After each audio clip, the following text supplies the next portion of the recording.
So, in the recent D23 Disney showcase, the Mouse Overlords shared with us the plan for the upcoming Disney Studio releases. And we will get...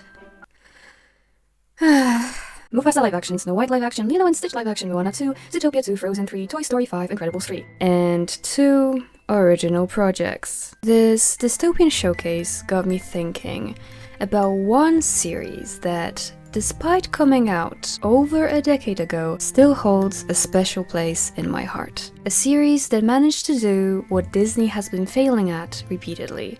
Ever After High. My name is Juno, your local Mothman. Welcome to my channel, relax, subscribe, and let's start by taking a look at where it all began. Ever After High began as a doll franchise released by Mattel in 2013 alongside an animated series. The series follows children of fairy tale characters as they navigate life in a magical high school, and somehow it creates the most captivating blend of fantasy and modern real-life dilemmas that I have ever seen in a kids show of this kind. The show handles themes of identity, choice, privilege, and empowerment incredibly well. But the biggest plot twist is that, at its core, Ever After High is one big commercial designed to sell dolls. Yet, how is it that this marketing tool manages to convey more heart and passion than some recent Disney films with massive budgets? While Ever After High breathes a new life into classic fairy tales, reinventing them and making people fall in love with their characters, Disney seems to be stuck, beating a very dead horse with a broken stick. Let's dive in and analyze this together to figure it out. Right from the very first episodes, Ever After High captures your attention and exceeds all expectations. You click to watch the episode out of curiosity, and after listening to a great OP, one of the first things you're greeted with is this break of conventional storytelling. To avoid copyright claims, I shall now give you a dramatic reading. Once upon a time, in a faraway land, all eyes were on Apple as she made the most important declaration of her life. I am Apple White, daughter of Snow White, and I am ready to pledge my destiny.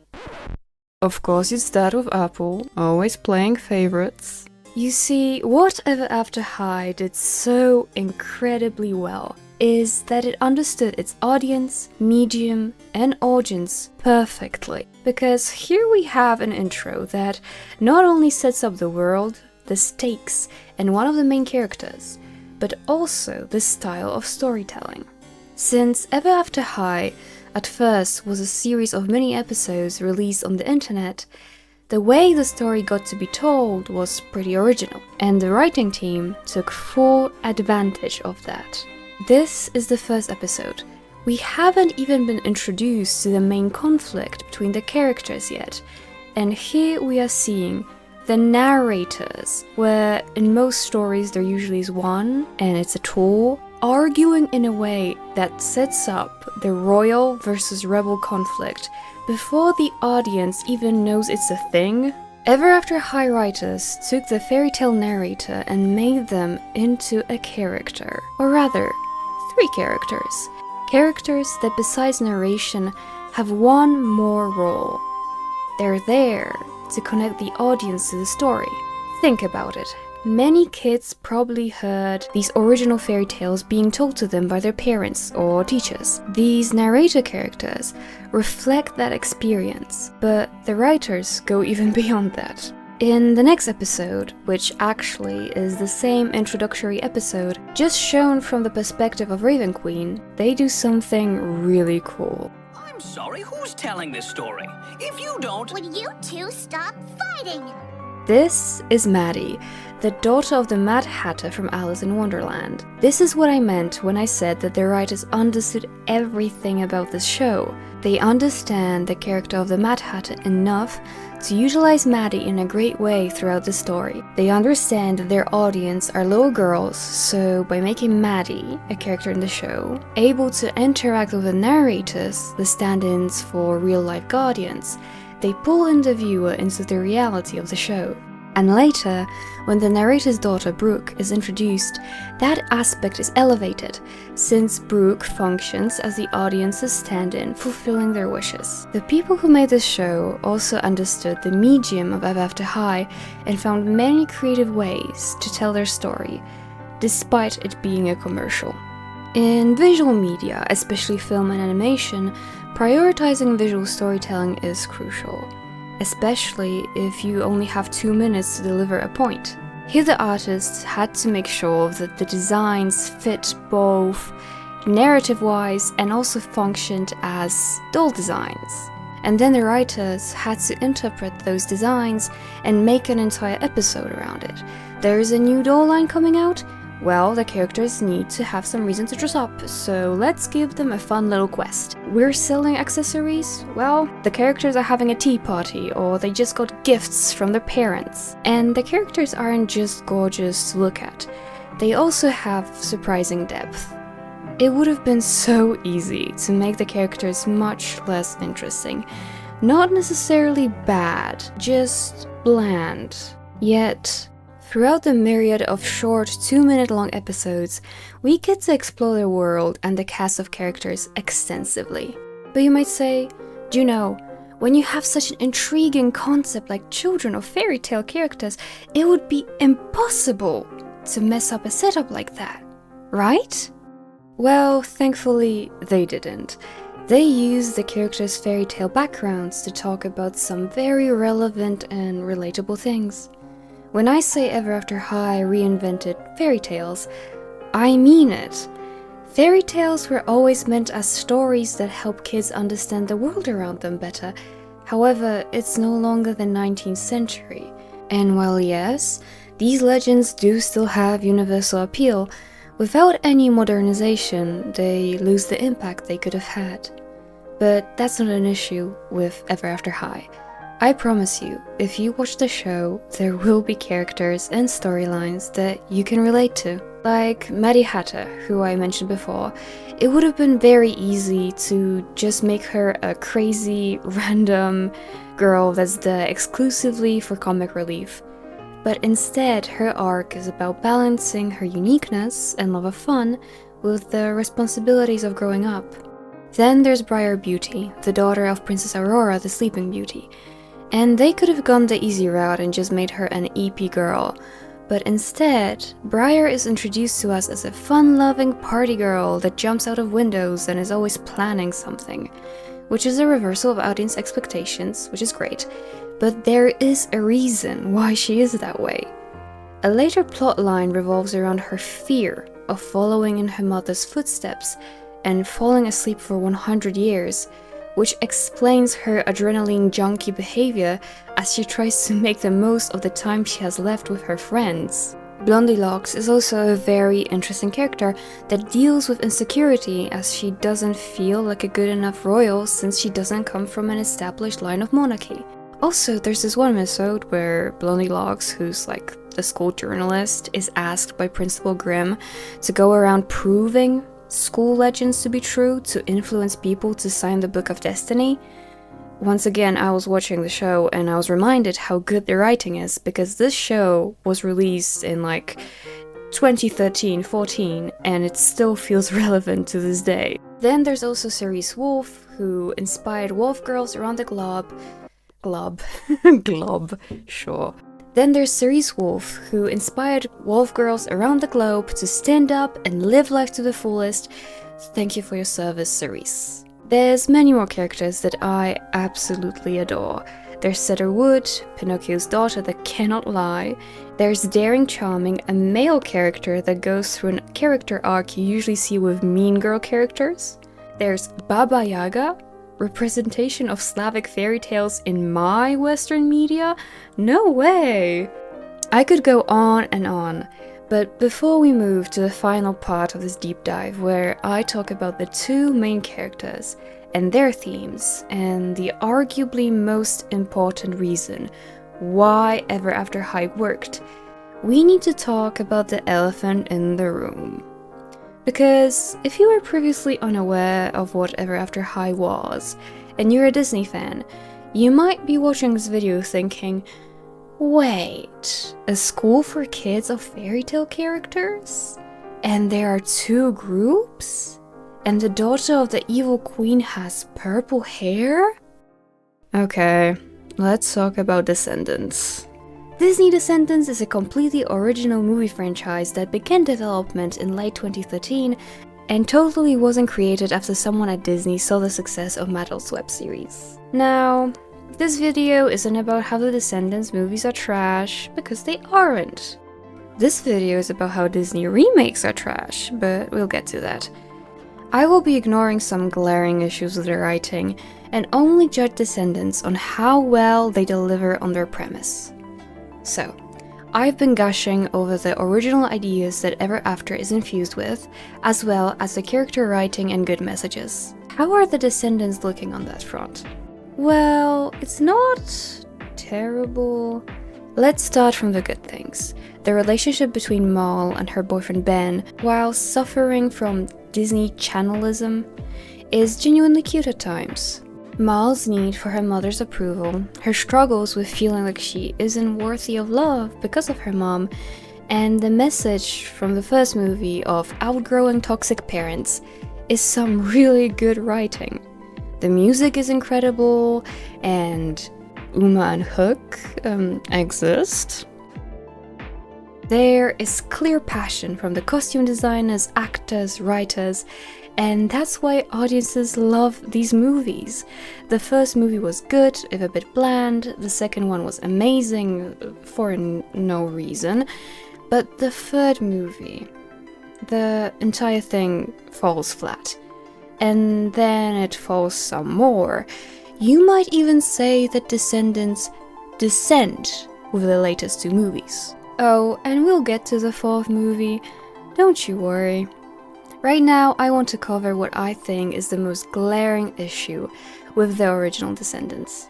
Do you remember when I said this?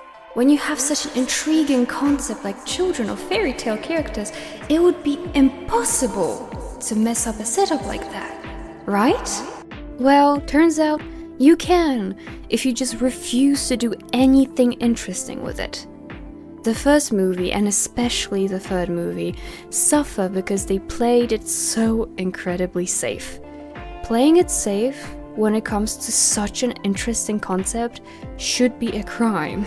Especially if playing it safe lands you in a very difficult position that you are then too scared to address. Because the moments in which you can just truly feel Descendants' potential being squandered is when they pull a "there is no war in Bang Sing Se."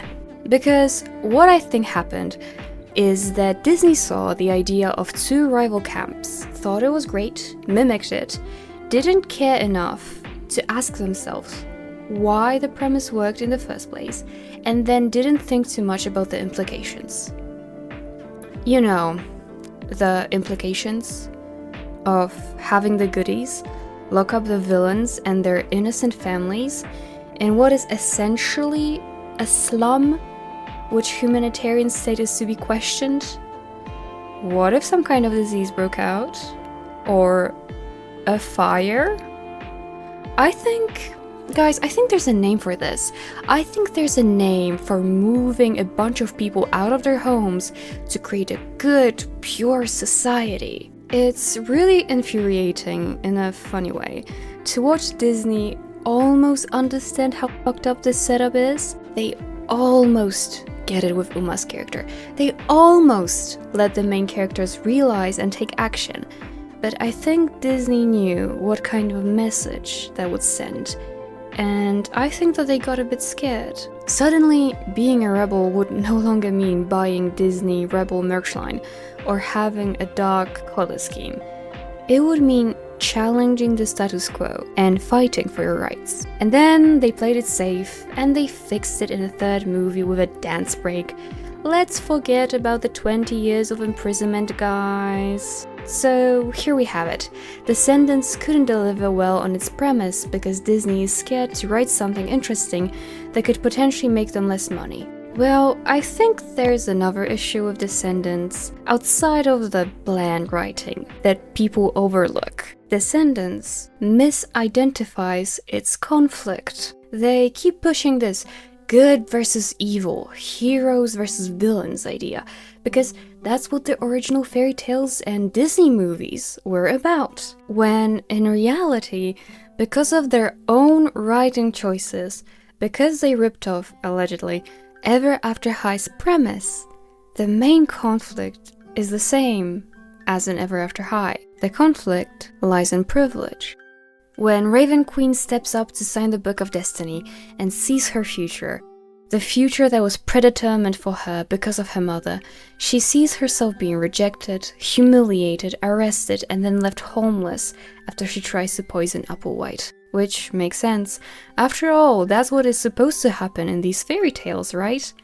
There needs to be a lesson about how the bad guys will be punished for their evil deeds and how the good guys will succeed no matter what.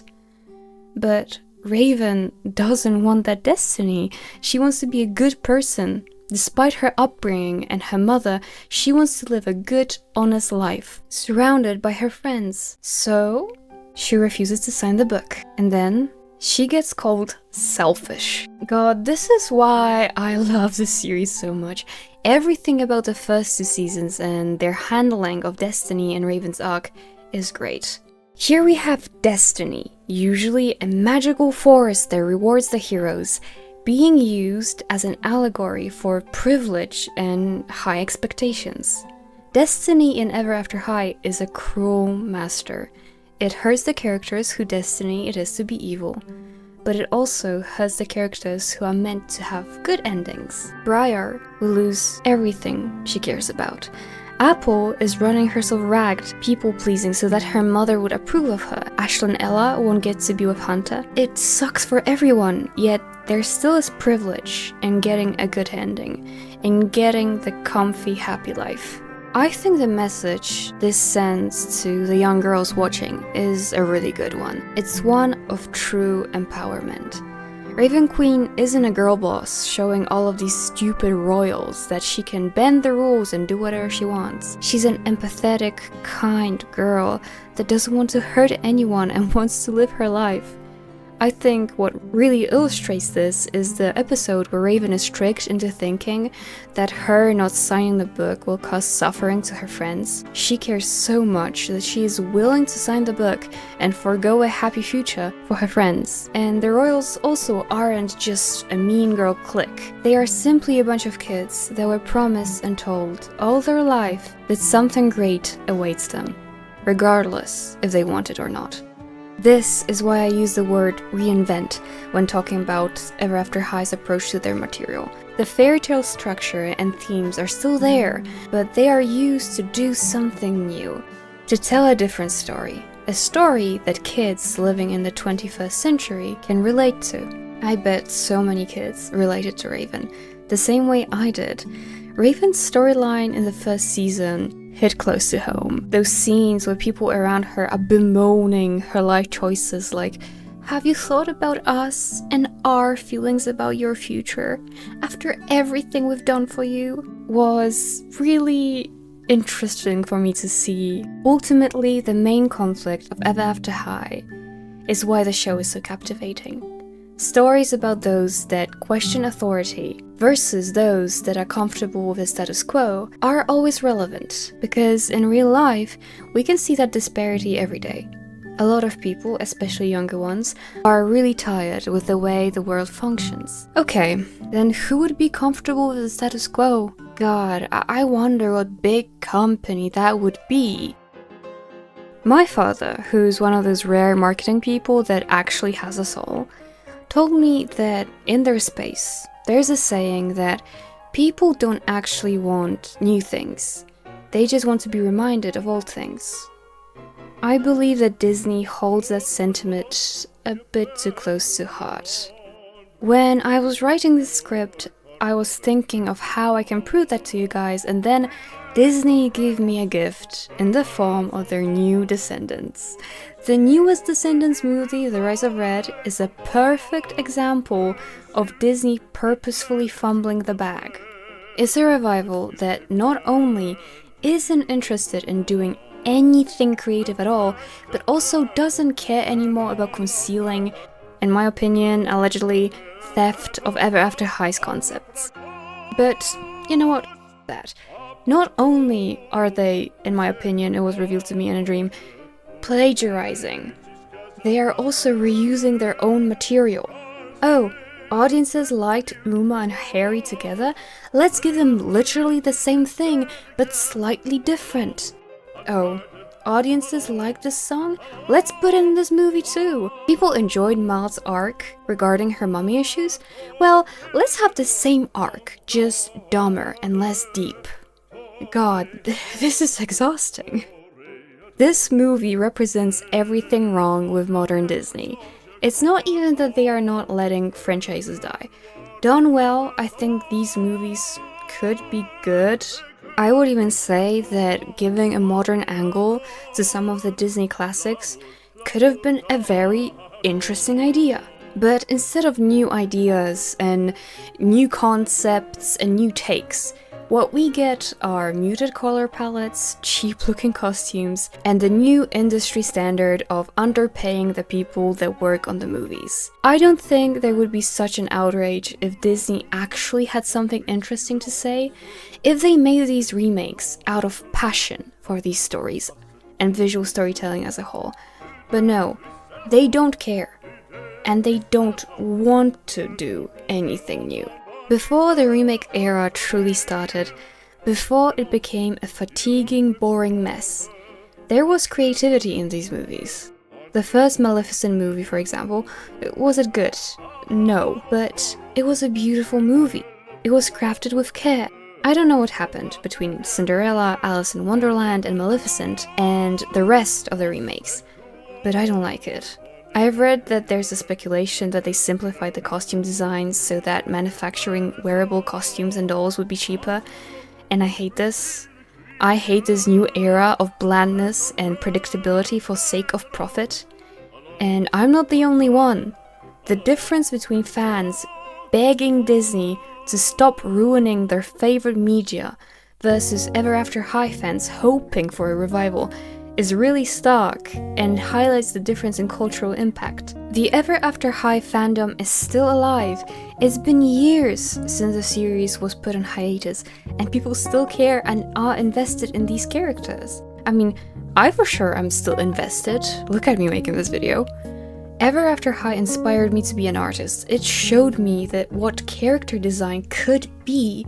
It taught me that being original is fine and that I have the right to be my own person regardless of what my family thinks is good for me. Ever After High was amazing because it was created by people that cared, that were passionate about the show. They could have gone a much cheaper way about this entire process.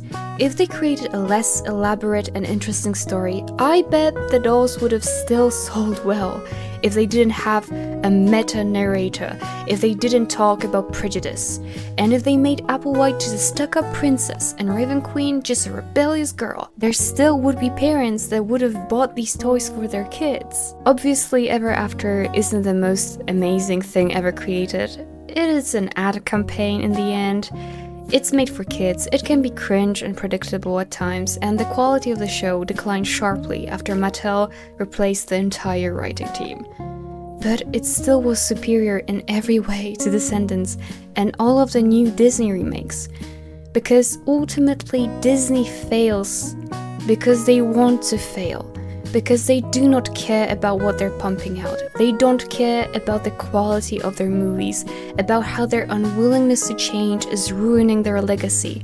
That went from one of the most iconic animation studios to one of the most hated examples of corporate greed. Ever After High did what Disney has been trying to do for years now. It relit the magic of fairy tales, successfully gave it a modern spin, and then still made a ton of money on dolls. I, on the other hand, probably won't make any money on this video because of copyright.